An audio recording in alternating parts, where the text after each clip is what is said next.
오늘 우리에게 주시는 하나님의 말씀은 미가서 4장 9절에서 13절의 말씀입니다.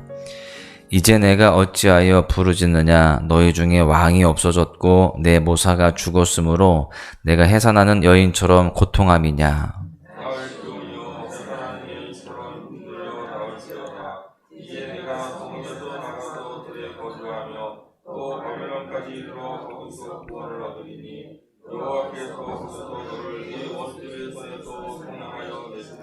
이제 많은 이방 사람들이 모여서 너를 치며 이르기를 시온이 더럽게 되며 그것을 우리 눈으로 바라보기를 원하노라 하거니와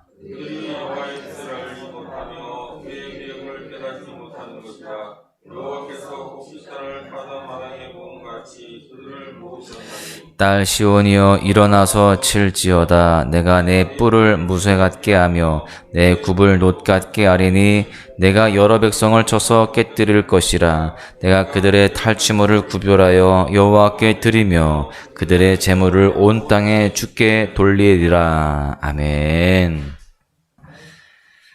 오늘 본문을 9절에서 10절 또 11절에서 13절로 나누어 보면 동일한 단어로 시작하는 특징이 있습니다. 이제라고 하는 단어로 시작이 되어지는데 이 이제로 번역된 히브리어 단어 아타는요, 지금이라는 뜻입니다. 어제 살펴본 오늘 본문 앞의 내용에서 미가는 끝날에 일어날 참 평화를 선포했습니다.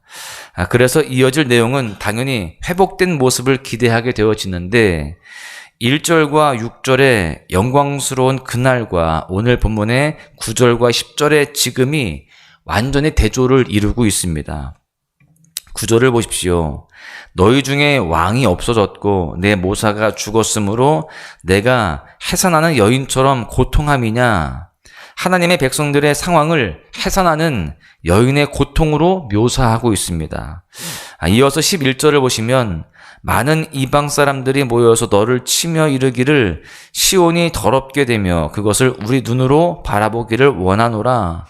거룩한 하나님의 백성들이 이방인들로 하여금 수치를 당하게 될 것이다 라고 하는 겁니다. 앞선 말씀과는 달리 크게 바뀌지 않는 현실은 믿음의 백성들을 혼란스럽게 만들기에 충분합니다. 언제나 그렇듯이 하나님을 믿는 신실한 성도들이 겪는 고난은요, 이해하기 어렵죠. 그래서 약속과 현재의 삶 사이에서 괴로워하던 선지자 하박국도 하나님께 이렇게 따져 묻기도 하였습니다. 하박국 1장 2절에 보시면 여호와여 내가 부르짖어도 주께서 듣지 아니하시니 어느 때까지리이까? 내가 강포로 말미암아 외쳐도 주께서 구원하지 아니하시나이다.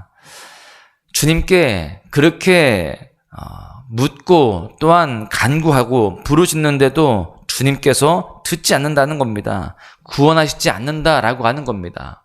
그만큼 지금 고통스러운 현재 삶 속에서 힘겨워하고 있는 모습을 볼 수 있습니다. 분명히 하나님은 구원하여 주신다. 또 평화를 약속하시고 승리를 약속하시는데 현재 삶에서는 고통이 여전히 있다라고 하는 것이죠. 우리는 소위 신정론, 즉 하나님의 정의라는 문제에 맞닥뜨릴 때가 있습니다. 하나님은 정의로우신가? 라고 하는 질문을 하게 되는 것이죠. 이에 대한 대답은요, 이미와 아직 사이의 긴장이다 라고 말할 수 있습니다. 이미 약속되어 있고 시작이 되었지만 아직은 이루어지지 않았다 라고 하는 것이죠. 오늘 본문에서도요, 아직은 아니지만 모든 성도는 결국 이기는 자로 하나님 앞에 서게 될 것이다 라고 선포하고 있습니다. 여러분, 그렇습니다. 최후 승리는 초림하신 예수님의 탄생에서 이미 시작되었습니다. 그리고 아직은 아니지만 곧 재림하실 예수 그리스도의 오심으로 완성이 될 것입니다. 이 개념을 가지고 오늘 말씀을 살펴보고자 하는데요. 오늘 말씀을 통해서 깨달을 수 있는 교훈은 첫 번째로 하나님이 구원하신다라고 하는 겁니다. 이스라엘을 둘러싼 많은 주변 나라들은요, 그들이 정복하려는 그 땅과 백성들이 하나님의 소유라는 것을 잘 알았습니다. 사사시대와 왕정시대를 지나면서 이스라엘 백성들만큼이나 주변 나라들도요, 구원하시는 하나님을 듣고 경험하게 되었습니다. 가나안 정복을 위해 접근해 오는 하나님의 백성들의 소식만으로도, 또 언약궤가 전쟁터 한복판으로 들어오는 것 하나만으로도 주변 나라들은요, 간담을 서늘하게 했습니다.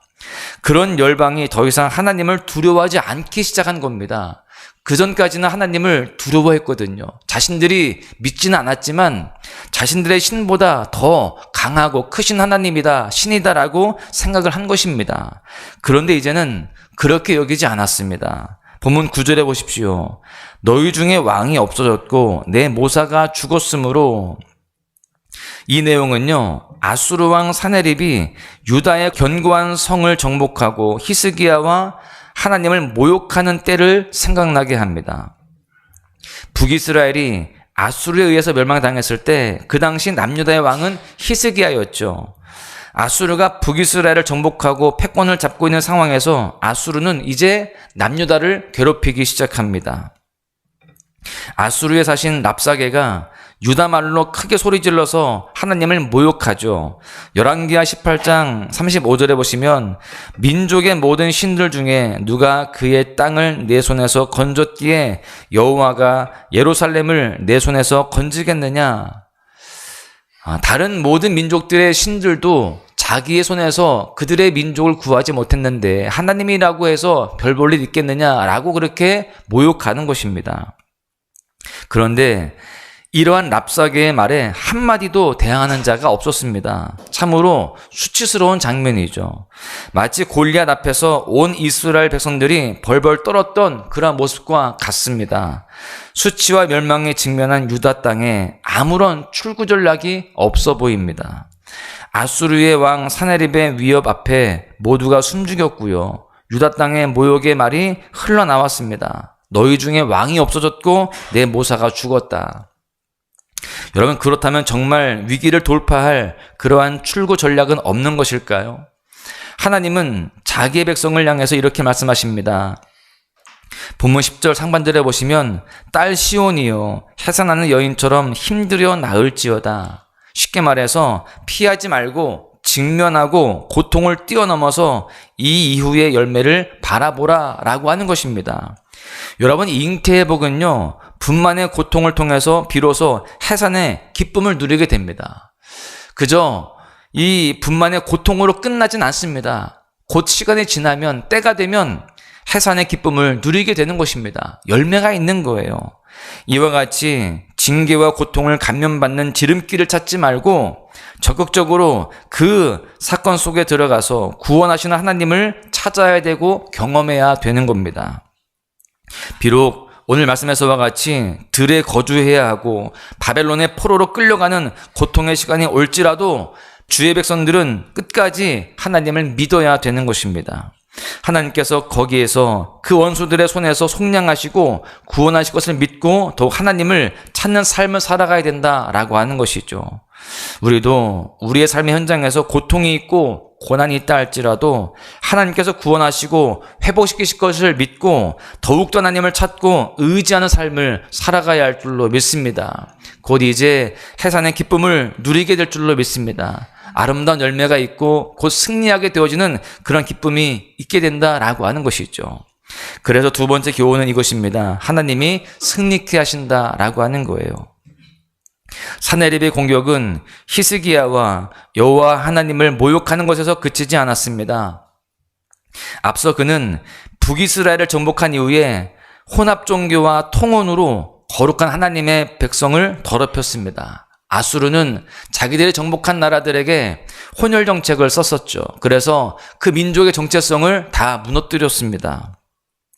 이제는 아수르 군사 18만 5천 명으로 남유다를 위협하는 거예요.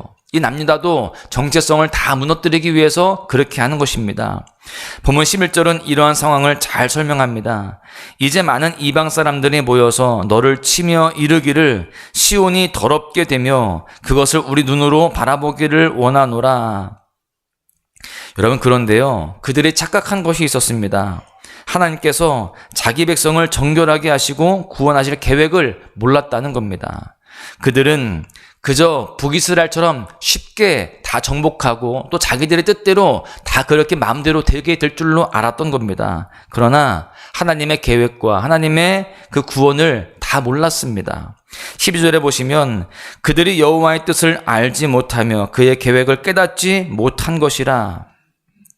여러분, 그래서 결국 아수르 진영의 18만 5천은요 주의 사자에 의해서 진멸되고 살아남은 자들은 도망가게 됩니다. 남유다는요 칼 한 번 휘두르지 않았지만 하나님의 그 보내신 천사로 말미암아 주의 사자로 말미암아 그 아수르의 18만 5천 명이 다 죽게 되고 도망가게 되게 되었다라고 하는 겁니다. 하나님의 구원 계획과 하나님의 능력은 이와 같이 놀라운 것입니다. 구약의 많은 시인들과 하나님의 사람들은 하나님의 이름을 자주 이렇게 불렀습니다. 여호와 체바오트, 번역하면 만군의 여호와입니다. 이 이름은요 골리앗 앞에 선 다윗이 선포한 이름이기도 하였습니다. 사무엘상 17장 45절에 보시면 너는 칼과 창과 단창으로 내게 나아오거니와 나는 만군의 여호와의 이름 곧 내가 모욕하는 이스라엘 군대의 하나님의 이름으로 내게 나아가노라.